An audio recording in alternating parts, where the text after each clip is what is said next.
un antes y un después en la historia de la humanidad. Que el Señor en esta tarde nos hable, nos ministre, y todos y cada uno de los que estamos aquí y de los que después verán el culto o lo están viendo ahora, pues seamos bendecidos y que el Señor hable a nuestras vidas y fortalezca nuestra fe a través de su bendita palabra. Amén, hermanos. Gracias, Señor, te damos en este momento por este privilegio de poder estar aquí reunidos. Gracias porque nos has dado un regalo precioso que es el de tu palabra.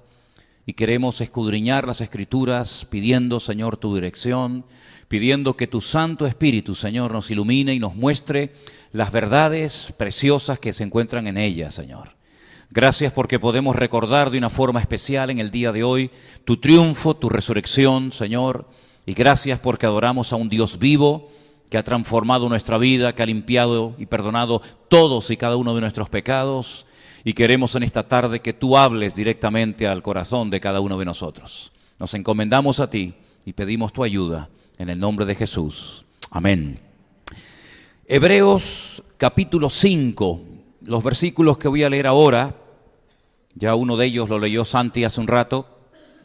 Yo los leía el día sábado cuando subí a la mañana a compartir al campamento de los jóvenes, porque Anderson me había comentado que hablar acerca del tema de la resurrección. Y yo lo que hice, y intentaré hacer esta tarde, es antes de llegar a la resurrección, que sin lugar a dudas es un hecho histórico espectacular, analizar unas cuantas cosas a la luz de la Escritura sobre nuestro Señor Jesucristo y cómo Él fue a lo largo de toda su vida, a lo largo de sus 33 años preparándose para el momento cumbre, que era nada más y nada menos que morir en una cruz de aquella forma cruel e injusta, pero esa era la forma como estaba establecido por el Padre y escrito en las Escrituras. Y entonces vamos a leer en Hebreos capítulo 5, a partir del versículo 7, donde encontramos una clarísima referencia a su vida de oración y de comunión con el Padre, y también, como no, a la noche que derramó su alma y fue quebrantado ante la presencia del Padre en el huerto de Getsemaní. Hebreos capítulo 5, verso 7 dice: y Cristo, en los días de su carne, ofreciendo ruegos y súplicas con gran clamor y lágrimas al que le podía librar de la muerte, fue oído a causa de su temor reverente. Versículo 8. Y aunque era hijo, este versículo es muy importante, y aunque era hijo, por lo que padeció, aprendió la obediencia. Y habiendo sido perfeccionado, vino a ser autor de eterna salvación para todos los que le obedecen. Y fue declarado por Dios sumo sacerdote según el orden de Melquisedec. Este personaje tan enigmático, ¿verdad?, de la Escritura, que se encontró con Abraham cuando venía de derrotar una serie de reyes. Yo les hablaba a los jóvenes el día sábado por la mañana acerca un poco de la parte física del Señor Jesús. Porque si analizamos los textos o la información que la Biblia nos da acerca de su físico, hay cosas muy interesantes. Por ejemplo, sabemos que Jesús no era gordo. Jesús era una persona muy delgada. Incluso nos dice la Biblia que se podían contar todos sus huesos. ¿Dónde dice eso? En el Salmo 22. Lea detenidamente el Salmo 22. Y una de las cosas que dice es precisamente lo que le acabo de mencionar, que se podían llegar a contar todos sus huesos, sobre todo en la última semana de vida, cuando fue al madero a morir. En aquellos tiempos la gente no comía tanta basura ni tanta cantidad como hoy en día. Hoy en día comemos demasiado y comemos mucha basura.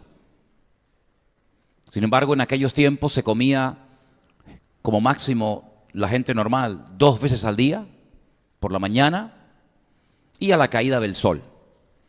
Y se comía mucha fruta y se comía muchísima verdura. Por lo tanto, podemos asegurar que el Señor era una persona que estaba ágil, físicamente hablando, que no había exceso de grasa en su cuerpo. Aparte de todo eso, sabemos que tenía que comer mucho pescado, porque sus discípulos eran pescadores y él pasó mucho tiempo en el mar de Galilea, y en el mar de Galilea, pues lo que hay, pues son peces. Además caminaba muchísimo. Estaba continuamente en movimiento de una ciudad a otra, de un pueblo a otro. Y eso lógicamente a él y a sus discípulos le mantenía tremendamente ágil. Aparte que era una persona joven.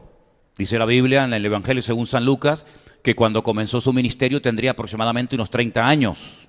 Y cuando lo concluyó, pues máximo 33, 34 años. Lo sabemos, lo sacamos por la información que nos da Juan acerca de las veces que subió a Jerusalén a celebrar la fiesta de la Pascua. Ahora, a pesar de estas características positivas, pues por mucho que te cuides y por mucho deporte que hagas, ¿quién se puede preparar para morir en una cruz? Aparte del entrenamiento para morir en una cruz, pues ¿cuál sería? Que te vayan crucificando de vez en cuando para que al final llegues y, por lo tanto, el físico sí puede ayudar. Sabemos que Jesús era una persona ágil, joven, que comía bien, etcétera. Pero sobre todas las cosas lo que me llama la atención es su preparación espiritual. Y es ahí donde me quiero detener en esta tarde un poco. Porque al Señor Jesucristo no le tomó por sorpresa el hecho de que Él entrara en Jerusalén y lo crucificaran. Él sabía perfectamente lo que le iba a pasar. Prueba de ello es que antes de entrar triunfalmente a Jerusalén, como vimos la semana pasada, Él ya lo había profetizado. Él ya lo había dicho. Él sabía que ese viaje a Jerusalén no iba a ser como otros que iba y salía, sino que ese iba a ser su último viaje, su última visita a la ciudad de Jerusalén. Y él se fue preparando durante toda su vida. ¿Y cómo Dios prepara la vida de un creyente? ¿A través del deporte, a través del esfuerzo físico? Pues vemos que no. Vemos que el Señor tiene un sistema que no solamente lo utilizó con su Hijo, sino con todos y cada uno de los personajes que Él quiso en un momento puntual de la historia utilizar. Podríamos estar hablando horas, pero quiero mencionar simplemente algunos personajes que nos suenan y son muy conocidos para nosotros. Por ejemplo, José.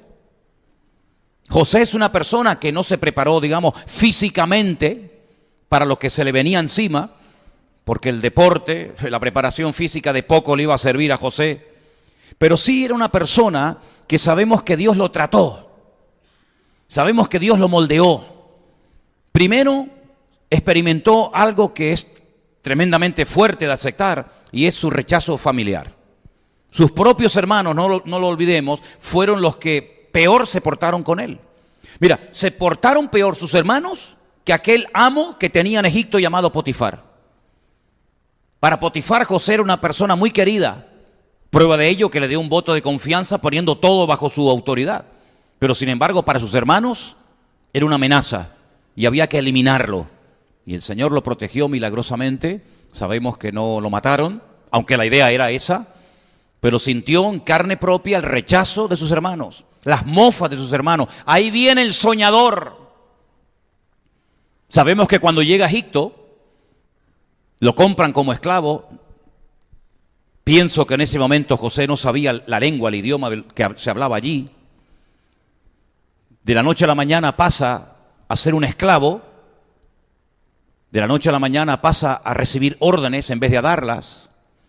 Y aparentemente todo le va de mal en peor, pero todas las circunstancias, todas las pruebas amargas, duras y difíciles por las cuales tuvo que pasar, todas le fueron preparando para el día cumbre, cuando el Señor lo sacaría de la cárcel y haría de este hombre una bendición a nivel mundial. Y todas las naciones de la tierra tenían que descender a Egipto a ser atendidas y a ser alimentadas por la mano de José. Y vemos, por ejemplo, el caso de David. David fue una persona que fue duramente tratada por el Señor durante años, desde el día que fue ungido hasta el día que es proclamado rey. Las pruebas, las dificultades que tuvo que atravesar David son innumerables. Y podríamos hablar no solamente de José y de David y de Moisés y de Abraham y de Job y de tantos y tantos personajes, incluido Cristo. Si alguien en esta vida pasó por todo tipo de experiencias amargas y dolorosas y humillantes, ese fue sin lugar a dudas el Señor Jesucristo. Isaías lo define en su capítulo 53 como un hombre como un varón experto en quebrantamientos. Es decir, que él sabe lo que es ser incomprendido. Él sabe lo que es ser rechazado. Él sabe lo que es ser abandonado. Él sabe lo que es ser traicionado. Es decir, todas las pruebas habidas y por haber, si alguien las vivió en carne propia, ese fue el Señor Jesucristo. Y ese fue y es el sistema que Dios utiliza para probarnos, para acercarnos a Él, para hacernos crecer, para hacernos madurar y para hacernos útiles en su reino y en su obra. ¿Cuántos dicen amén? Decía un dramaturgo griego, aprender viene de sufrir. Aprender viene de sufrir. Los griegos tenían una frase que era la siguiente: el sufrimiento es la gracia salvaje de los dioses. No se descartaba en ningún momento el sufrimiento como parte del aprendizaje, sino más bien todo lo contrario. Prueba de ello que hasta la palabra discípulo viene de la palabra disciplina. Alguien que está siendo disciplinado, tratado, podado. Y por eso dice la Biblia que ninguna disciplina al tiempo presente parece ser causa de gozo, sino más bien de todo lo contrario, de tristeza. Pero después da fruto apacible de justicia. En otras palabras, si no aceptas, si no interiorizas la gran verdad bíblica de que Dios te va a tratar, de que Dios va a permitir ciertas y determinadas circunstancias que te pueden hacer sentir mal, que te pueden hacer sentir humillado, que te pueden hacer sentir como lo peor, no vas a terminar de crecer, no vas a terminar de madurar en las cosas del Señor. No huyas del trato de Dios.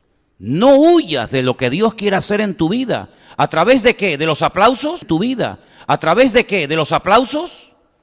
En los aplausos no se aprende nada. El que te rían la gracia y te digan sí a todo lo que dices y quieres y te den todo lo que quieres, ahí no vas a aprender absolutamente nada. Te puedes llegar a echar a perder. Se crece y se madura. Y se acerca uno verdaderamente a Dios, es en la prueba, es en la dificultad, es en el sufrimiento, es en el dolor. Desde la angustia invoqué al Eterno y Él me oyó, decía el salmista, en uno de los muchos salmos que escribió David. Y vemos que el Señor a su propio Hijo, dice, por lo que padeció, aprendió la obediencia. Ese fue el gran problema que tuvo Saúl. Hemos estado semanas estudiando el libro de Primera de Samuel y vimos que uno de sus personajes centrales, por lo menos los primeros capítulos, era Saúl. Y Saúl era una persona que cuando Dios lo quería tratar, hacía todo lo contrario y así le fue su vida, un desastre. Y terminó quitándose la vida porque fue un hombre inmaduro, no fue un hombre nunca espiritual que creció, que maduró. ¿Por qué? Porque no se dejó nunca tratar por la mano de Dios. Y hay gente como que ve algo como algo negativo el ser humillado. Hay gente que ve como algo negativo el ver que no te aceptan, que te desprecian, que no cuentan contigo, que no te saludan, que no te hablan. Y yo pregunto una cosa, ¿quién es el que permite todas estas cosas? ¿Quién es el que está detrás de todos estos problemas, luchas, dificultades o pruebas? ¿Quién es? ¿O es que hemos llegado a una conclusión equivocada de que parece como que el diablo puede hacer lo que quiera? Nada que ver, todo lo contrario. Las pruebas que vienen a nuestra vida, las circunstancias que el Señor manda a nuestra vida, las manda porque han sido diseñadas y planificadas específicamente para cada uno de nosotros. Y a través de ellas es como llegamos a descubrir muchas cosas del corazón y de la naturaleza de nuestro Dios que de otra manera nunca aprenderíamos. ¿Cuál fue el consejo de Pablo a Timoteo cuando lo está pasando mal en la iglesia de Éfeso? ¿Cuál es? Bueno, vete a otra congregación, deja ese pastorado y vete a otra porque no aceptan tu juventud, no aceptan... No, sufre. ¿Lo habéis leído, sí o no? Sufre. ¿Cómo? Que sufras. Sufre penalidades por la causa de Cristo. ¿Qué le dijo el Señor a través de la boca de Moisés a Josué? Esfuérzate, sé valiente, pelea, lucha. ¿Cuáles fueron las últimas palabras de la vida y del ministerio de Pablo? He peleado. Es que la vida cristiana es una pelea, amigo. He peleado la buena batalla. Cuando él describe sus sufrimientos, es increíble. Por todas partes traiciones, por todas partes persecuciones de los judíos, de los cristianos, de falsos obreros. Increíble. Pero él dice, yo he peleado la buena batalla, yo he acabado la carrera y yo he mantenido la fe. En otras palabras, no era un niño, una niña que no se le puede decir nada porque enseguida se ofende, se derrumba y no sé lo que le pasa. No, por lo que padeció, dice aquí, aprendió a ser obediente. Por eso si quieres crecer, no lo sé, tú sabrás, si quieres crecer de verdad, vas a tener que ser sacudido y probado. Y vas a tener que ser o pasar por distintas dificultades. Y eso es lo que te acercará al Señor. Porque si hay algo fundamental en cada una de las pruebas es que hay un mensaje oculto. Es como un regalo, como un paquete que te dan. Y no vas a poder abrir el otro si no abres primeramente este. Y tienes que aprender a leer, a interpretar, a aprender cuál es el mensaje oculto, cuál es la enseñanza, cuál es la lección que el Señor me está enseñando a través de esa prueba, a través de esa dificultad que Dios, no lo olvides, que Dios ha permitido y está mandando a mi vida. Por eso cuando Cristo fue a la cruz estaba más que preparado. Por eso cuando Cristo fue a la cruz no perdió el equilibrio en ningún momento. No impedía que las profecías se cumplieran, todo lo contrario. Mira, si algo apasionó, si algo dominó a Cristo desde que era pequeñito, es que Él quería hacer la voluntad de su Padre. Y es que Él quería que la palabra prevaleciera por encima del sentimentalismo, por encima de las emociones. Incluso cuando sabe perfectamente que Judas le va a vender, Él no lo frena, Él no le dice, no, espera un poco, no corras, espera un poquito. Porque Él sabe que en el momento en el que Judas se levanta de la mesa y salga por esa puerta, se va a desencadenar todo y ya no hay marcha atrás. Sino todo lo contrario, lo anima que venga, date prisa. Dice, lo que tengas que hacer, hazlo pronto. Venga, corre. Yo no sé si nosotros le hubiéramos dicho a Judas, me tienes que traicionar, pues corre, venga, corre. Pero si yo sé perfectamente desde el principio que tú eres el que me vas a traicionar, por lo tanto no te frenes, no te cortes. Tú vas a cumplir una palabra sin darte cuenta, por lo tanto, repito, lo que tengas que hacer, querido, hazlo pronto.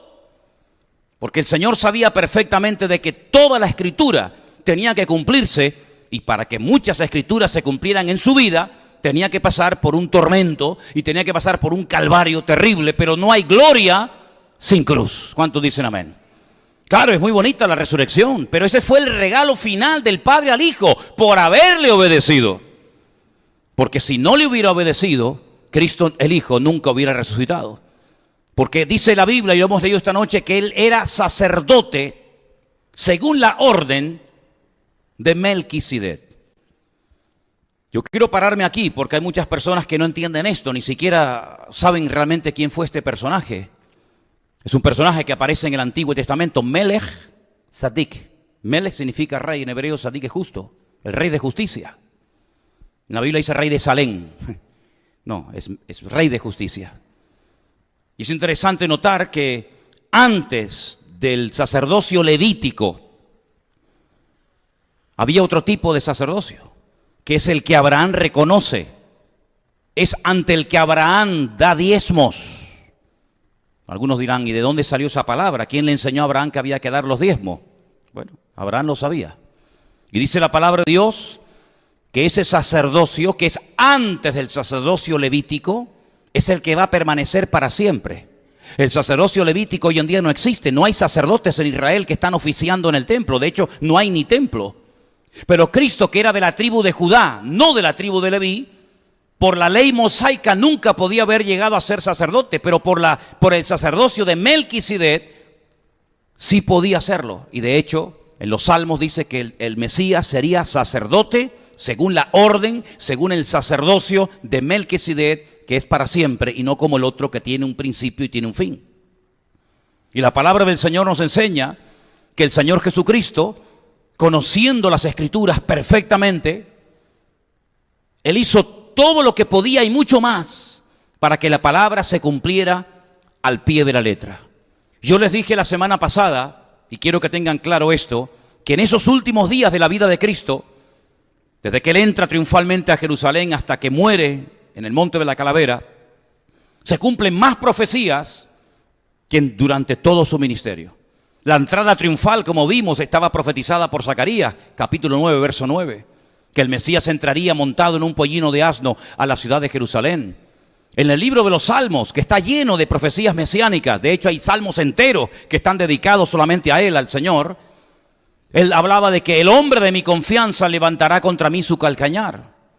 Por lo tanto, Él sabía perfectamente que Judas le iba a traicionar. Él sabía perfectamente hasta cuánto dinero, cuántas monedas le iban a ofrecer a Judas para que traicionara al Maestro. Él sabía perfectamente que sus discípulos lo abandonarían en el momento más difícil y duro de su vida. Él sabía perfectamente, lo dice Isaías capítulo 53, lean ese capítulo que no habla del pueblo de Israel, no habla del pueblo de Israel. Durante siglos en Israel se creyó, los rabinos aceptaron que Isaías capítulo 53 es un capítulo mesiánico, un capítulo que habla del Mashiach, que habla del Señor, no habla del pueblo de Israel.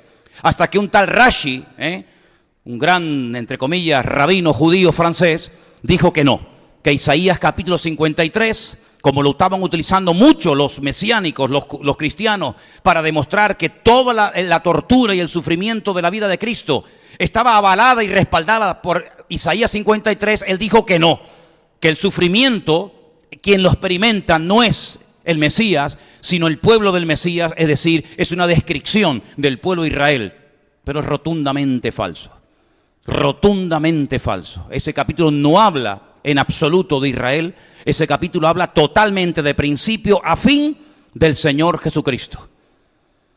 Y una de las cosas que dice en ese capítulo profético, que parece que lo está escribiendo el profeta Isaías al pie de la cruz, aunque lo escribió cientos de años antes del nacimiento de Cristo, dice que Jesús sería crucificado entre malhechores, pero sepultado como un rico. ¿Cómo podía saber Isaías eso? Es que no lo sabía, se lo reveló el Espíritu Santo y por eso se escribió en la palabra. Y efectivamente, el día que crucificaron a Cristo, lo crucificaron entre malhechores, entre personas que habían cometido un delito de tal envergadura que el imperio romano, el derecho romano los condenó a muerte. Pero ese mismo día, a pesar de que es tratado y crucificado entre malhechores, es enterrado no en tierra, no en un nicho, sino en una cueva que alguien le donó y que era un nicho, una cueva familiar, y era la forma como los ricos se enterraban. Y eso estaba profetizado en el libro de Isaías.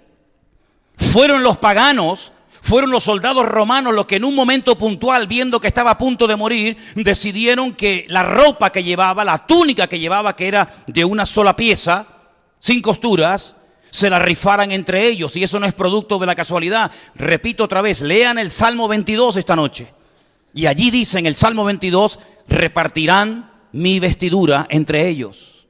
Así que no fue casualidad. También dice la Biblia que oraría, en el momento de estar colgado en la cruz, oraría por sus enemigos, por sus verdugos. ¿O no oró el Señor en la cruz? Cuando se dirige al Padre y dice, Padre, perdónalos, porque no saben lo que hacen. Su sepultura estaba escrita en la palabra de Dios. Su resurrección, todos y cada uno de los detalles, hasta la lanza que le clavaron en el costado, todo absolutamente, el calvario, el sufrimiento, la humillación por la que pasó, todo estaba totalmente escrito en la palabra de Dios con una perfección absoluta, cientos de años antes de que Él naciera.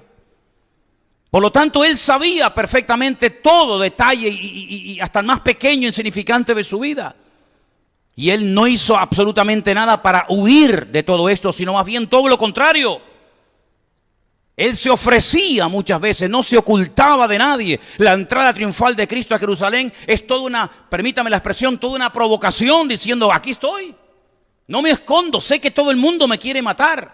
Dice que desde el día que resucitó a Lázaro, procuraron matarlo a él, a Lázaro y a todo lo suyo. Él no entra ocultamente, Él no entra por la puerta de atrás en silencio para que nadie se entere, sino que Él entra montado en un pollino de asno rodeado de multitudes. Pero ¿quién se atreve a entrar de esa manera a Jerusalén? Solamente Él, porque Él sabía que todo lo escrito tenía que cumplirse. Y nosotros tendríamos que tener el mismo espíritu, el mismo anhelo, el mismo deseo de que se cumpla la palabra en nuestra vida. Todo lo que podamos hacer para que la palabra se cumpla, deberíamos de hacerlo con gozo y con alegría. ¿Cuántos dicen amén? ¿Cómo vamos a conocer a un Dios que sana las heridas si nunca te hiere nadie? ¿Cómo vamos a conocer a un Dios que levanta a los desanimados si nunca te desanimas? ¿Cómo vamos a conocer la naturaleza de Dios cuando nos sentimos solos, incomprendidos, abandonados, traicionados, etcétera, etcétera, si nunca pasas por esa situación porque le tienes miedo a esas circunstancias? Pero sin embargo la Biblia nos da un valor tremendo. Dice, cuando anden por valles de sombra y de muerte, no tengan miedo, porque yo estoy contigo. Y mi vara y mi cayado te tienen que infundir, no temor, no miedo, no pánico, sino aliento. Así que, queridos hermanos, este texto que hemos leído esta noche es realmente espectacular. Cristo tuvo que pasar por humillaciones. Cristo tuvo que pasar por desencuentros. Cristo tuvo que pasar por insultos. ¿Te acuerdas que incluso cuando hacía ciertos y determinados milagros, como por ejemplo expulsar demonios, decían, sí, es verdad, los expulsa, pero por el príncipe de los demonios? Sus propios hermanos le decían, vete a otras regiones, vete a otras partes para que te conozcan y oigan tu mensaje. Pero no es porque estaban realmente interesados en que le conocieran, sino porque se avergonzaban de él. Es increíble ver cómo el Padre permitió que su propio Hijo pasara por todas esas circunstancias, por todas esas pruebas tremendas, pero todo fue una preparación espiritual para el momento cumbre de su vida. Y el momento cumbre de su vida no fue la entrada triunfal en Jerusalén. Eso fue algo que duró muy poco tiempo. El momento cumbre en la vida del Señor Jesucristo fue su muerte en la cruz. Fue su crucifixión. Una muerte terrible, dolorosa, una muerte humillante, pero que era necesario que el Señor Jesucristo muriera de esa manera. ¿Qué es lo que tenemos que hacer cuando estamos siendo tratados y probados por el Señor? ¿Quejarnos? ¿Huir? ¿Escapar? No sabes la bendición que te estás perdiendo. Lo que tenemos que tener es una buena actitud y decir, Señor, te doy gracias, porque seguramente tú estás permitiendo esta prueba en mi vida porque la necesito. Porque si no la necesitara, estoy convencido de que tú no permitirías que a mí esto que me está pasando ahora me esté pasando. Porque si tú te quejas cuando estás siendo probado, si tú te quejas cuando te están saliendo las cosas aparentemente mal, le estás diciendo inconscientemente a tu Creador y a tu Señor, te estás pasando conmigo. Yo no merezco este trato. Yo no merezco este rechazo, esta palabra o esta puerta cerrada. En otras palabras, estás siendo injusto conmigo. Y nada más lejos de la realidad, porque dice la Biblia que Dios es justo, es bueno y para siempre es su misericordia. ¿Cuántos dicen amén? Así que no vayas a una congregación donde te rían la gracia y te digan, no, vas a ser bendecido y prosperado y vas a tener y vas a hacer y vas a tener y vas a hacer. Claro, y te inflan el ego. No. Vete a un lugar donde te canten las 40. Vete a un lugar donde te digan, no, usted aquí de momento sentado. Oiga, pero es que yo soy, a mí me da igual lo que usted sea, usted sentado ahí. Vete a un lugar donde te sientas confrontado y sacudido con la palabra. Vete a un lugar donde por amor a tu crecimiento y a tu madurez espiritual te pongan las pilas, querido. No a un lugar donde llegues y a los 10 minutos ya estás aquí arriba predicando sin saber de dónde vienes ni a dónde vas.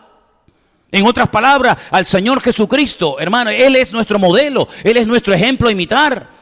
Y Él aguantó, hermano, lo que ni siquiera somos capaces de imaginarnos. Pero todo eso lo preparó, dice, para la obediencia total y absoluta.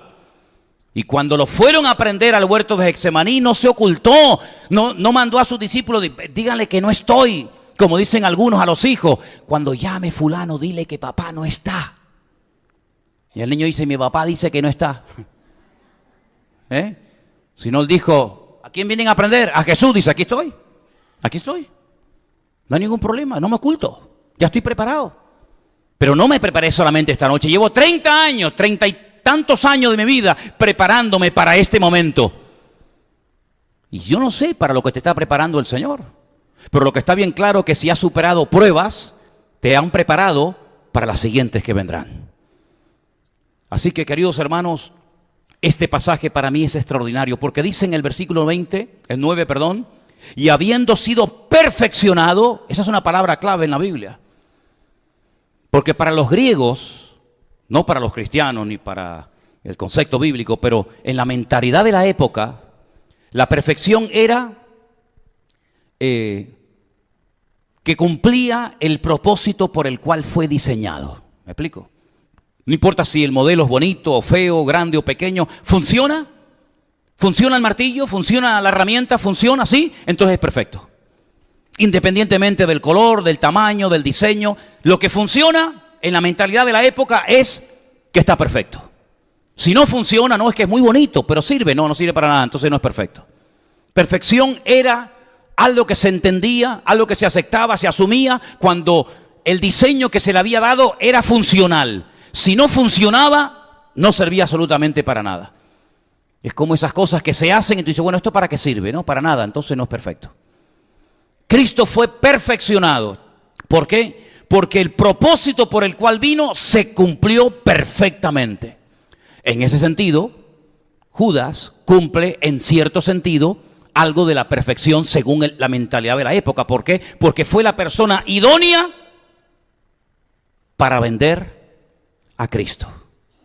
Una persona escrupulosa, una persona que lleva las cuentas hasta el último céntimo, una persona que pide facturas de todo, una persona que es tremendamente escrupulosa en lo que entra, en lo que sale, en los gastos, no serviría para ser un Judas. Pero ¿cuál era la característica de Judas? La ideal para ser un Judas: amaba el dinero. Y siempre le gustó el dinero. Y siempre se aprovechaba de la ocasión y metía la mano en la bolsa, aunque daba una imagen de que todo lo llevaba cuadrado, matemáticamente perfecto. Por lo tanto, las pruebas que vienen a nuestra vida son perfectas. Porque ¿quién las manda? Un Dios que es perfecto, que dice en su palabra que los que le amamos, todo nos ayudará para bien. Por lo tanto, dice Santiago en uno de sus versículos, en sus textos, tener sumo gozo. Un gozo no normal, un gozo fuera de lo normal, cuando os halléis en diversas pruebas, sabiendo que las pruebas producen, y ahí dice paciencia, y otras muchas cosas más. Las pruebas de Cristo produjeron en él un carácter tan maravilloso que la gente se sorprendía de verlo a punto de morir y que era capaz de orar por sus verdugos. Era capaz de mantener la calma delante de Poncio Pilato. No se quejó, no dijo, pero ¿por qué van a soltar a este desgraciado, a Barrabás? Mírenme a mí, mi currículum, lo que yo he hecho, lo que yo soy en comparación con este. En ningún momento salió nada negativo de su boca, sino que él entendía perfectamente que todo estaba saliendo según lo pensado y diseñado por el Padre en la eternidad. Todo, Pilato, fue necesario que hubiera un Pilato, era necesario que hubiera un traidor, era necesario que hubieran unos verdugos. Todo fue perfecto porque lo había diseñado por el Padre desde antes de la fundación del mundo. ¿Cuántos dicen amén? Y si Dios, el Padre, tomó tanto esmero en proteger, en guiar, en tratar a su Hijo, ¿cuánto más contigo y conmigo, que ahora le hemos conocido y le hemos recibido como nuestro Padre y como nuestro Pastor soberano? ¿Cuántos dicen amén? Por lo tanto, gloria a Dios.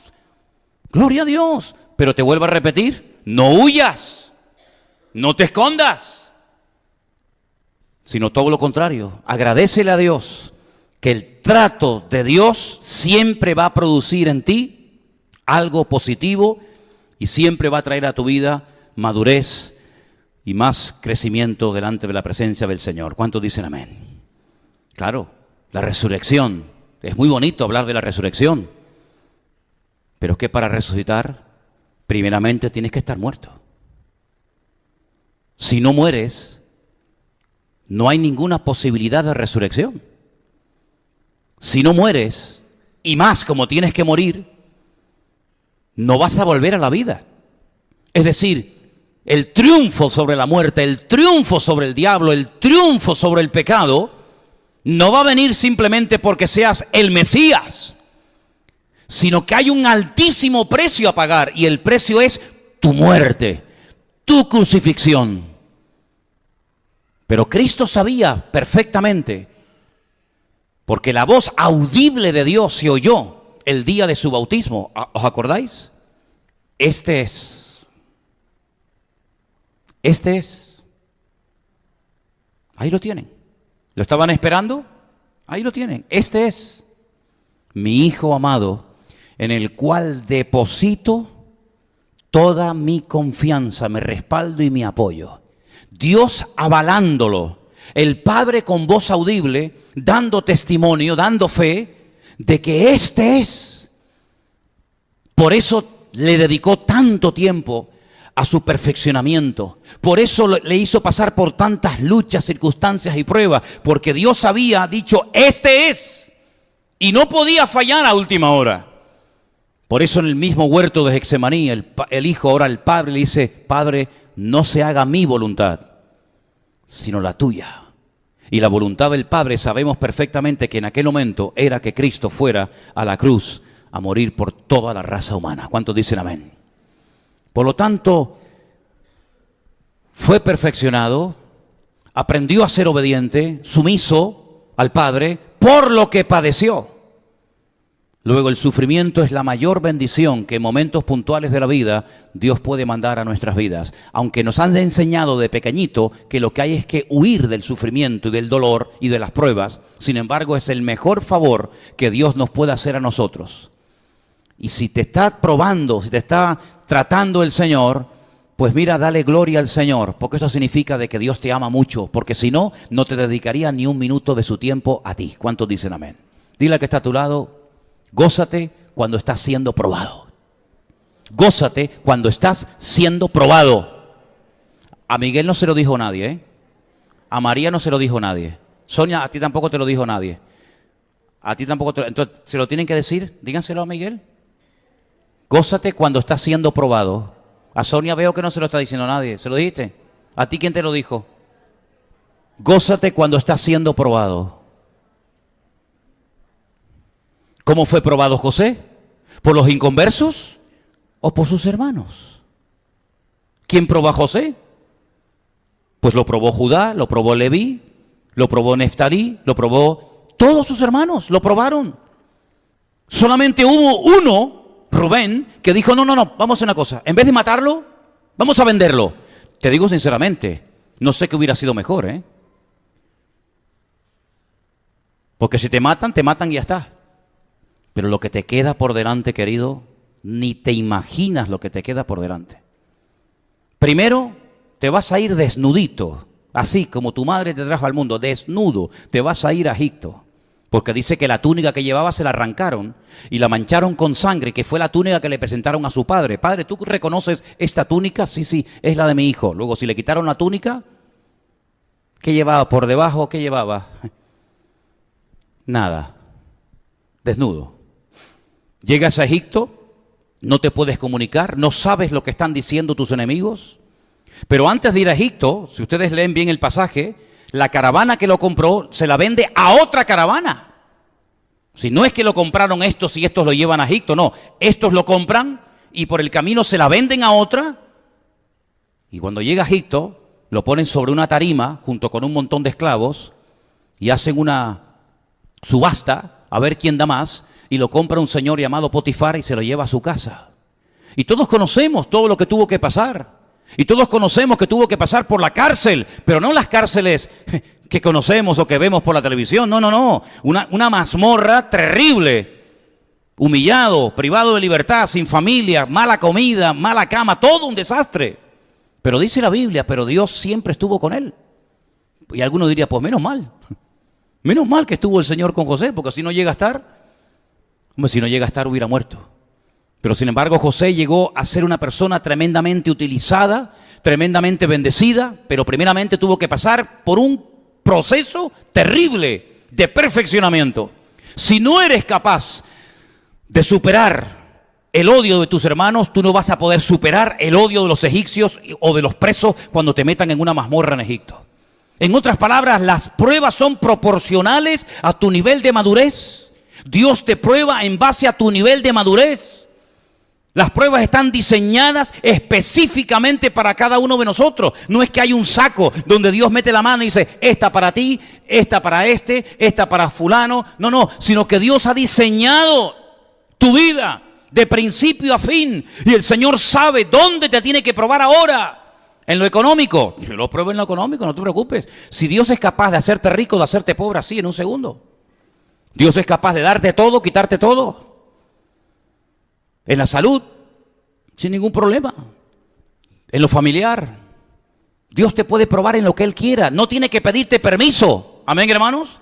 Dios no tiene que pedirnos permiso. Oye, una cosita. ¿Qué te parece si la semana que viene por la tarde te mando una pruebecita? Ay, no, Señor, por favor. Bueno, venga, va. Pues entonces no te preocupes. Te la mando el mes que viene. O se la mando al otro. Sí, mándasela a ella que le hace falta. No. Señor no tiene que pedirnos permiso. El Señor no tiene que decir, oye, ¿qué opinas? Es que yo no quiero saber ni lo que opinas. Lo que tienes que preguntarle es a Dios, Señor, ¿cómo me ves? Porque según como Dios te vea, te va a mandar o no una u otra prueba. Y por eso a su hijo lo probó en todo. Alguien me decía hace unos días, ¿y por qué tardó 30 años Jesús en aparecer en la escena pública? Hombre, primero porque probablemente su padre estaba vivo y los hijos no podían prevalecer por encima de los padres mientras estos vivían. Pero en segundo lugar, lo que Cristo iba a hacer iba a cambiar el rumbo de la historia de la humanidad. Tardó más en ser preparado que en ser usado. 30 años de preparación, 3 años de ministerio. Hay algunos que quieren prepararse 2 semanas para tener 30 años de ministerio. Y es al revés. Cristo fue más tiempo probado y tratado por el Padre. ¿O tú te crees que es fácil esperar? Tuvo que aprender a esperar. Incluso fue casi hasta su madre la que le tuvo un poco que decir, pero hijo, venga, que ya papá murió, que no tienen vino. En otras palabras, él no se adelantaba a los plazos, él no se adelantaba a los tiempos, sabía perfectamente cuándo era tiempo de hablar, cuándo era tiempo de callar, cuándo era tiempo de hacer un milagro, cuándo era tiempo de no hacer nada. Lo sabía perfectamente porque fue tratado por el Padre, y cuando uno es tratado por el Señor, uno sabe perfectamente cómo tiene que comportarse en cada momento y en cada circunstancia de la vida. Y tú no ves a Cristo nunca desesperado, ni amargado, ni frustrado, sino al contrario. ¿Cómo termina casi los últimos versículos del capítulo 53 de Isaías? Porque claro, lo empiezas a leer y dices, madre mía, angustiado, despreciado. Pero al final dice, y verá el fruto de su aflicción y quedará satisfecho. Ha merecido la pena pasar por todo esto, gloria a Dios. Ha merecido la pena ser crucificado, ha merecido la pena ser escupido, ha merecido la pena ser abandonado, traicionado, vendido, etcétera, etcétera. Verá el fruto de su aflicción y quedará satisfecha su alma. ¿Cuántos dicen amén? Esa satisfacción viene después del dolor, viene después del calvario, viene después del sufrimiento. Pero sin embargo hay cristianos que tienen como prioridad en su vida, tienen como meta en su vida el tener o el ser. Tengo que tener y tener esto, y tengo que ser esto y esto y esto, y entonces ya estoy tranquilo, ya estoy satisfecho. No, el Señor hace todo lo contrario, nos despoja, nos humilla, nos quita de todo, hasta la túnica como a José, y al final nos da todo cuando Él quiera y como Él quiera. ¿Cuántos dicen amén? En otras palabras, la agenda quien la tiene que llevar es del Señor, no tú. Como tú quieras planificar tu vida y tu tiempo, vas mal, querido. Porque somos propiedad de Dios, hemos sido comprados a precio de sangre. Y Él tiene todo el derecho de probarnos cuando quiera y como quiera. Y dice la Biblia aquí, que fue perfeccionado y llegó a ser autor de eterna salvación. No es que tiene que morir cada año, sino de eterna salvación para todos los que le obedecen. ¿Sabes que cuando estudiamos Primera de Samuel, decía que cuando Saúl intentó justificar su desobediencia ante el profeta Samuel, diciéndole, no, mira, ¿sabes lo que pasa? Yo sé que tú me dijiste que no cogiéramos nada. Yo te entendí, ¿sabes? Yo te entendí. Y yo sé que tú me dijiste que no cogiéramos nada de la malecita, que era todo maldito, que no teníamos que tener esa atracción. Pero el pueblo, ¿sabes? El pueblo los ha perdonado porque los vamos a presentar en sacrificio. A ver si Samuel, sé un poquito razonable, chico. No seas tan duro, no seas tan intransigente. Tú me dices, no, ni ovejas ni bueyes, pero claro, es que tú no viste las ovejas y los bueyes que esta gente tiene. Es que son unos bueyes tan bonitos, tan gordos, unas ovejas tan preciosas que dijimos, pero ¿cómo vamos a matar todo esto? No puede ser. No puede ser. Vamos a llevarlos para nuestra tierra y los presentaremos en sacrificio al Señor. Ahora va. Ay, es verdad. ¿En qué estaría yo pensando el día que te dije que mataras todos? Y le dice Samuel, ¿sabes? Has actuado como un santero, como un brujo. Claro. Porque los que viven en ese mundo intentan siempre manipular las cosas. Te están haciendo un daño, entonces tienes que hacer esto, tienes que hacer lo otro. Quieren mover y poner al mundo espiritual a su favor. Y es lo que tú estás tratando de hacer. Estás tratando de mover y de acoplar las circunstancias para justificar un pecado de desobediencia terrible. Y como pecado de adivinación es la idolatría y la obstinación, que es lo que tú eres. Una persona obstinada que no quiere nunca reconocer que ha pecado y que ha hecho lo contrario a la voluntad de Dios. Por lo tanto, tu actitud de desprecio, de menosprecio a la orden divina, lo que ha producido no es una bendición, no es un crecimiento espiritual, no, es todo lo contrario. Hoy Dios te comunica que ha quitado el reino de tu mano y se lo ha entregado a otro. Oye, contundente tú. Cuando se iba, le agarra el manto a Samuel y encima se lo rompe. Y añade más tragedia. Y le dice, eso que tú me has hecho a mí en lo natural, en lo físico, que me has roto el manto, es lo que acaba de hacer en el mundo espiritual el Señor. Ha roto el reino y se lo ha entregado a otro, que tal vez no es tan imponente, tan no sé qué como tú, pero es fiel, es obediente, es sumiso a la voluntad de Dios. ¿Te das cuenta? ¿Qué es lo que ha estado esperando siempre Israel? A un Mesías guerrero, a un Mesías que venga, que humilla a todas las naciones de la tierra, que las someta para que el pueblo de Israel tenga la supremacía por encima de todas las naciones de la tierra y automáticamente... No, es que no hay que buscar lo que uno quiere, hay que buscar la voluntad de Dios. ¿Cuántos dicen amén? Mira, está bien, tú has muerto, tú, en fin, está muy bien. Has muerto, has resucitado, pero una pregunta, ¿tú vas a restaurar el reino o no lo vas a restaurar? Fíjate qué mentalidad, hermano. Pero ustedes no se dan cuenta de que todo lo que ha sucedido estaba escrito en los profetas, en la Torá, estaba escrito en los salmos. ¿Cómo que si voy a restaurar el reino? ¿Para qué se están metiendo en camisas de 11 varas? ¿Para qué se están haciendo preguntas? Si yo no les he tocado el tema, ¿para qué lo tocas tú? Yo no he venido a restaurar un reino terrenal, yo he venido a restaurar un reino de tipo espiritual. Y ya vendrá el momento cuando venga como rey triunfante y glorioso y todo ojo le verá y toda rodilla se doblará y toda lengua confesará. Ya vendrá el momento. Mira, parece que tenía más discernimiento espiritual el ladrón en la cruz que todos los religiosos de su época. Incluso sus discípulos. ¿Restaurarás el reino? ¿Sí o no? Y el ladrón en la cruz le dijo, acuérdate de mí cuando vengas en tu reino. ¿Qué diferencia? ¿Qué diferencia tan grande? Es que la actitud es lo que marca la diferencia en la vida de un cristiano. ¿Cuántos dicen amén? Por eso yo quiero en esta tarde decir, sí, hermanos, hoy recordamos de una forma especial que Cristo ha resucitado de la tumba. Un fuerte aplauso pido para Él en esta noche. ¡Cristo vive! ¡Amén! Él ha resucitado. ¡Aleluya! Para no morir nunca más. Pero no te olvides que la resurrección es el último eslabón de la cadena, Es lo último.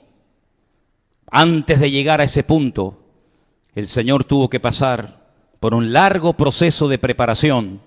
Y por eso ahora podemos decir, ¿dónde está, oh muerte, tu victoria? ¿Dónde, oh sepulcro, tu aguijón? Dice el apóstol Pablo en una de sus cartas, porque si no hay resurrección de los muertos, tampoco Cristo resucitó. Y si Cristo no resucitó, nuestra fe es vana y nuestra predicación también.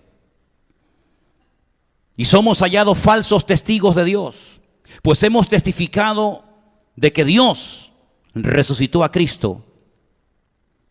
Porque si los muertos no resucitan, tampoco Cristo resucitó. Y si Cristo no resucitó, nuestra fe es vana, totalmente inútil. Y aún estamos en nuestros pecados. Entonces también los que durmieron en Cristo perecieron. Y si en esta vida solamente esperamos en Cristo, somos los más dignos de conmiseración de todos los hombres. Y el capítulo 15 de 1 de Corintios es un capítulo monográfico que trata el tema de la resurrección. ¿Por qué? Porque sin resurrección nuestra fe no tiene ningún sentido. Nosotros no estamos aquí, en esta tarde, en este lugar, cantándole a un muerto. Yo sé que hay gente que le canta a los muertos, pero nosotros no le cantamos a un Dios muerto. En estos días hemos visto muñecos a los cuales la gente le canta y los adora y los llevan de un lugar y los llevan a otro. Pero nuestra fe está por encima de todo eso, porque nuestro Señor Jesucristo resucitó de la muerte. Y la tumba de Cristo, que he estado cantidad de veces en ella, en Jerusalén, está vacía en este momento. Y nunca olvidaré cuando una vez en uno de los viajes que hicimos, una hermana, no recuerdo de dónde, estábamos dentro de esa cueva, en el jardín de la tumba, y me dice esta hermana, hermano, una pregunta, ¿y qué venimos a ver aquí? Digo, ¿aquí? Nada. ¿No? Claro, porque siempre le estaba llevando a sitios y le daba explicaciones, porque aquí no sé qué, porque aquí no sé cuánto, y le digo, no, aquí no venimos a ver nada. Ah, digo, ¿usted qué quería ver? ¿Usted quería ver el cuerpo de Cristo aquí? Hemos ido a Hebrón, la ciudad de Hebrón, tanto la parte musulmana como la parte judía. Gracias a Dios podemos entrar tanto a una como a otra, cosa que no todo el mundo puede hacer. Mi hermana, por ejemplo, no la dejaron entrar a una parte, pero a mí sí. Y le digo, mira, ahí en esa tumba está enterrado el patriarca Abraham y al lado su mujer, Sara. Wow. Y allí están todos los judíos y los musulmanes delante de la tumba del patriarca Abraham y de la matriarca Sara. Mira, y aquí al ladito está su hijo, está Isaac, y al lado está Rebeca. Wow. Mira, y aquí está Jacob y Lea. Raquel no, porque está enterrada en otro sitio. Por ahí están los tres patriarcas, Abraham, Isaac y Jacob, y está Sara, Rebeca y Lea. Y la gente va a Hebrón, a la tumba de los patriarcas, a la cueva de Macpela. La cueva de Macpela significa en hebreo la cueva de las parejas. Hay una tradición judía que dice que también allí están enterrados Adán y Eva.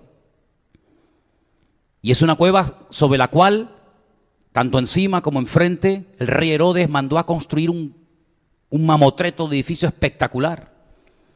Y puedes ver cómo la edificación es de la época de Herodes, por las rayas que tiene, horizontales, verticales, por la forma de colocar las piedras. Eso es muy interesante estar allí, ¿verdad? Ese fue el lugar que Caleb dijo, dame ese monte. Pero es que ahí viven los gigantes. Dice, sí, claro, pero ustedes ven los gigantes, los hijos de Anac, pero yo veo otro tipo de gigante. Yo veo a los gigantes de la fe, a los patriarcas, y peleó por ese monte, ¿verdad? Pero en la tumba de Jesús no vas a ver nada, está vacía. Hay un cartel que dice, Él no está aquí, Él ha resucitado. ¿Cuántos dicen amén? ¿Te imaginas recorrer Jerusalén de punta a punta, Israel, Mar Muerto, el río Jordán, Capernaum, Tiberias, no sé, y llegar al final y decir, pero hermano, tengo que darles una triste noticia. El Señor Jesucristo está allá adentro. Oh, sería terrible, ¿no? No. Pero en ese lugar cuando vamos, hacemos un culto allí, hacemos un culto y a veces partimos el pan y el vino y cantamos y adoramos al Señor con alegría. Y vienen hermanos de todas partes del mundo y ahí hacen sus cultos. Hay a veces un grupo chino, japonés, nigeriano, italianos, alemanes, etcétera. ¿Por qué estamos allí cantando? ¿Adorando a un muerto? No, dándole gloria a Cristo porque está vivo y vive por los siglos de los siglos. Amén. Y eso es lo que hoy queremos. No sé si coincide o no. Yo siempre digo esto, porque hay algunos que son muy meticulosos. No, pero es que la fecha no es hoy, la fecha... A mí me da igual si es hoy, o es mañana por la noche, o la semana que viene. Sí, ya sé que la Pascua, la Pesaj, la fiesta judía, empezó el día 30 y termina el día 7 de abril. Sí, yo sé todo eso. Pero yo lo único que sé, que hoy queremos de una forma especial, como si lo queremos volver a hacer dentro de 20 días, no pasa nada. Hoy estamos recordando de una forma especial que nuestro Señor Jesucristo está vivo. Y hay esperanza. Y hay sanidad para los enfermos. Y hay libertad para los oprimidos por el diablo. Y hay una esperanza, hay una respuesta para la humanidad. Porque Él está vivo. Y si Él no estuviera vivo, yo no sería predicador. No sé, sería bombero, torero, carpintero, yo qué sé lo que sería. Pero predicador ¿de qué? De un muerto. No, para eso ya hay muchos. Pero ¿sabes lo hermoso que es saber que cuando oramos Él está a nuestro lado y nos oye? Entonces, si Él está vivo, quiere decir que lo que Él nos prometió, he aquí estoy contigo todos los días hasta el fin del mundo, es verdad. Pero un momento, ¿puede una persona estar en dos partes al mismo tiempo? El concepto espacio-tiempo no se nos escapa de la mano los seres humanos, porque yo no creo que haya nadie aquí que sea capaz de estar en dos sitios al mismo tiempo. ¿Usted puede? ¿Usted puede, hermana? Yo creo que hay algunas madres, mi madre tenía ese don. Ella estaba, bueno, hay mujeres que tienen ese don. No, yo sé dónde estaba, yo te vi, ¿qué va a ver? Pero el ser humano no puede estar en dos sitios al mismo tiempo. Pero si Él dice a ti, cuando abres la Biblia, aquí en Tenerife, yo estaré contigo todos los días hasta el fin del mundo. Y un hermano en ese momento en Venezuela, en Colombia, en Japón, en América, en Israel, está leyendo el mismo texto. ¿Con quién está? ¿Con el de allá? ¿Con el de aquí? ¿Con cuál está? Con todos. Luego Él tiene que ser Dios. Porque si no es Dios, Él no puede estar en dos sitios al mismo tiempo. Pero Dios, como es omnipresente, puede estar en todas partes al mismo tiempo. ¿Cuántos dicen amén? ¿Y quién es el que está contigo cuando duermes? El ángel del Señor, el Malaj Elohim, el enviado del Señor. ¿Quién es el enviado del Señor? ¿Quién es el enviado del Señor? No, es Gabriel. Entonces Gabriel, cuando usted duerme, está ahí al lado de su cama, ya. Y también está con la hermana en otro país, y con el hermano en otro lado, y con el piloto, y con el... No. El ángel del Señor en ese texto es Él. Lo que pasa es que en el Antiguo Testamento dice el ángel del Señor, el enviado del Señor, y en el Nuevo Testamento Él habla en primera persona, yo estaré contigo todos los días hasta el fin del mundo. Pero lo leas en el Antiguo, lo leas en el Nuevo, el ángel del Señor acampa alrededor de los que le temen y los defiende. Si es un ángel que puede estar con todos los millones y millones de cristianos alrededor del mundo en el mismo tiempo, entonces es un ángel que casi es Dios. Pero es que los ángeles no pueden estar en todas partes al mismo tiempo. El único que puede estar en todas partes al mismo tiempo, en diferentes horarios, en diferentes continentes, es Dios. Quiere decir que si Él es Dios, va a estar contigo, conmigo y en todas partes de la tierra. ¿Cuántos dicen amén? Porque Él ha resucitado. Si no hubiera resucitado, esto no se podría cumplir. Quiero ya terminar diciendo algo. Hubo gente que resucitó, tanto en el Antiguo como en el Nuevo Testamento antes que Él, ¿sí o no? Sí, lo preguntamos en el puerto, ¿se acuerdan? En el Antiguo Testamento, por ejemplo, dice la Biblia que un día el profeta Elías oró por un chico que estaba muerto y el Señor lo resucitó. Y el profeta Eliseo, ¿se acuerda? También oró por alguien que estaba muerto y el Señor lo resucitó, ¿sí? Y en el Nuevo Testamento tenemos el más conocido, Lázaro, el hijo de la viuda de Naín. El día que murió, dice la Biblia, que se rompieron los sepulcros, las rocas, y muchos santos que habían estado muertos se presentaron a mujeres en la ciudad de Jerusalén y otras personas más. Pero todos esos volvieron a morir. Luego, la palabra resurrección no es la correcta. Revivieron, volvieron a la vida. Pero es que Cristo no revivió, Cristo resucitó. Por eso dice que eres las primicias. Él resucitó porque resucitó para no morir nunca más. No murió como Lázaro al poco tiempo o a los años, sino que resucitó, ascendió a la diestra de Dios Padre y allí está, ¿qué haciendo? Intercediendo, orando por ti y por mí cada día. Así que lo tenemos todo para vivir en victoria. ¿Cuántos dicen amén?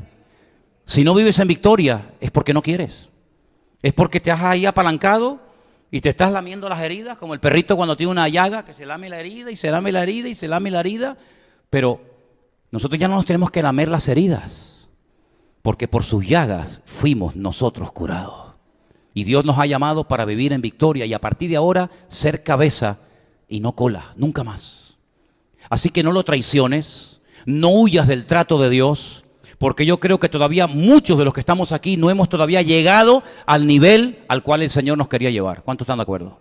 Vamos a orar. Cierra tus ojos ahí. Voy a pedirle a los músicos si pueden pasar adelante. Y vamos a pedirle al Señor en esta noche, en este domingo tan especial para los cristianos, que no se nos olvide nunca No importa cómo te sientas, no importa dónde vivas, no importa a lo que te dediques. Recuerda que Cristo está vivo. Eso es lo verdaderamente importante. Si tienes o no tienes esto o aquello, eso es secundario, eso no tiene importancia. Lo verdaderamente importante aquí es saber que mi Señor está vivo, que Él no me va a abandonar, que Él ha prometido estar contigo como padre, como madre, como hijo, como hija, soltero, viuda, casada. Él va a estar con nosotros siempre, todos los días, hasta el fin del mundo. Y eso es lo verdaderamente importante y lo que marca la diferencia. Porque mira, las circunstancias pueden variar, podemos tener más, podemos tener menos, podemos tener un buen trabajo, estar en paro, o podemos estar enfermos, o podemos estar sanos. Da igual, la vida da muchas vueltas, ¿sabes? La vida da un montón de vueltas. Y a lo mejor hoy tu hijo te da una alegría y mañana te da una mala noticia. Pero mira, aquí lo importante de lo que se trata no es de lo circunstancial, no es de lo pasajero, no es lo que pasa en tu entorno. Aquí lo principal es lo que Dios declara en su palabra. Y Dios en su palabra dice que yo voy a estar contigo todos los días. Todos los días. Oye, pues eso me trae a mí una alegría y una tranquilidad fuera de lo normal. ¿Sabes por qué? Porque mi padre ya no está conmigo, ya se me murió el viejo. Y mi madre vive en otra isla. Y a lo mejor las cosas cambian, pero el que tiene que estar conmigo siempre estará. Nunca te va a abandonar. Mira, hay un salmo en la Biblia. Yo sé que tú lo sabes, te lo recuerdo. Dice, aunque tu padre y tu madre te abandonen, yo nunca te abandonaré. Claro, nos cuesta meternos en la cabeza que una madre, que un padre abandone a un hijo. Pero es que ha pasado. Es que ha pasado. Y padres y madres que han matado a sus propios hijos. Tú dices, pero si eso no lo hace ninguna mala bestia. Vete a quitarle un osito a una osa. Vete a quitarle un lobito a una loba. Vete a quitarle un animal a un... Imposible. Dan la vida. Te atacan. Sin embargo, el ser humano ha llegado tan bajo que ha sido capaz hasta de matar a los suyos. Tremendo. Pero el Señor dice, mira, yo nunca te haré eso. Yo nunca te voy a abandonar. Procura no abandonarlo tú a Él. Yo voy a estar siempre contigo. Señor, gracias te damos en esta noche. Porque tú estás vivo y estás en medio nuestro en esta tarde aquí. Gracias, Señor, porque circunstancias, pruebas y dificultades vendrán. Pero yo sé que tú vas a estar detrás de cada una de ellas, fortaleciéndome, enseñándome el mensaje oculto que hay detrás de ese problema o esa dificultad. Contigo no hay casualidades, no hay injusticias. Contigo está todo perfectamente diseñado y organizado. Y en esta tarde, Señor, te damos gloria y honra, porque tú has mostrado en tu palabra claramente que si quiero ser usado, si quiero crecer y madurar, tendré que ser probado. Y ayúdame a no huir, a no salir corriendo de situaciones tal vez no muy agradables, pero que al fin y al cabo tú has permitido por las cuales yo pase. Enséñame a descubrir el mensaje oculto en cada circunstancia por la cual tú me hagas pasar.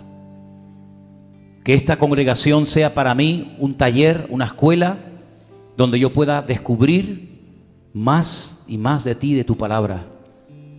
Y si tienes que utilizar a alguien a mi lado para tratar con mi vida, te daré gracias, porque yo sé que si tú lo permites y lo haces, será para mi bien.